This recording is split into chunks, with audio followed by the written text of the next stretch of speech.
ఈరోజు చాలా సంతోషం.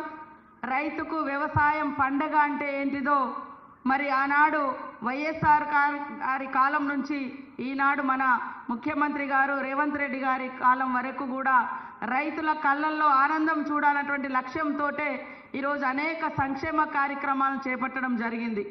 ఒకప్పుడు మరి సీఎం రేవంత్ రెడ్డి గారు తెలంగాణ ప్రభుత్వం వస్తే మరి బీఆర్ఎస్ నాయకులు రేవంత్ రెడ్డి గారు ముఖ్యమంత్రి అయితే 3 గంటలే కరెంట్ ఇస్తారట అని తప్పుడు ప్రచారం చేసిరు. అయినా కూడా రైతులు ఎవరు నమ్మకుండా గ్రామీణ ప్రాంతాలలో రైతాంగం అంతా మరి రైతు నాయకుడిగా ఖచ్చితంగా ఒక రైతు బిడ్డ ఉంటే రైతులకు న్యాయం జరుగుతుందని మా అందరినీ కూడా గెలిపించినటువంటి రైతన్నల యొక్క కష్టాలు తీర్చడం కోసం రైతు భరోసా పెంచివ్వడమే కాకుండా చెమటోడ్చి పంట పండించేటువంటి ప్రతి రైతన్నకు మరి వరి ధాన్యానికి 500 బోనస్ కూడా ఇవ్వడం జరుగుతుంది. ఇవాళ దేశంలో ఉచిత కరెంటుకు పేటెంట్ ఎవరంటే కాంగ్రెస్ ప్రభుత్వం. రుణమాఫీకి పేటెంట్ ఎవరంటే కాంగ్రెస్ ప్రభుత్వం.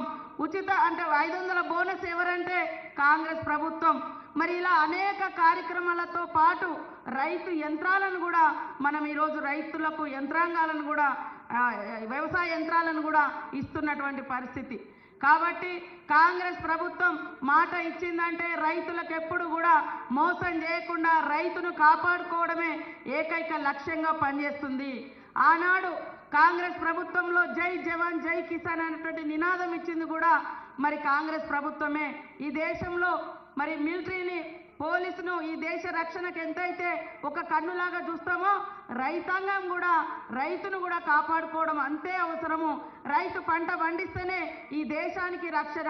ఒకప్పుడు బ్రిటిష్ వాడు పోయేటప్పుడు మన దేశంలో ఆకలి మరి నీళ్లు లేక వ్యవసాయం లేక అనేక ఇబ్బందులు పడుతుంటే ఈరోజు మరి అనేక ప్రాజెక్టులు కట్టించి ఈ దేశం ఇవాళ వ్యవసాయంలో అత్యున్నతమైనటువంటి అగ్రస్థానంలో ఉండే విధంగా ఆనాడు నెహ్రూ గారు ఇందిరమ్మ గారు మన రాష్ట్రంలో ఈరోజు ముఖ్యమంత్రి గారు ఆ రోజు వైఎస్ఆర్ గారు సోనియమ్మ నాయకత్వంలో తీసుకుంటున్నటువంటి అనేక గొప్ప నిర్ణయాలు ఇలా రైతులను నిలబెడుతుంది.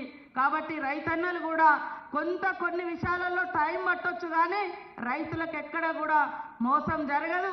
కానీ మోసకారులు అక్కడ ఉండి మాటలు చెప్తున్నటువంటి బీఆర్ఎస్ నాయకుల మాటలు వినొద్దు.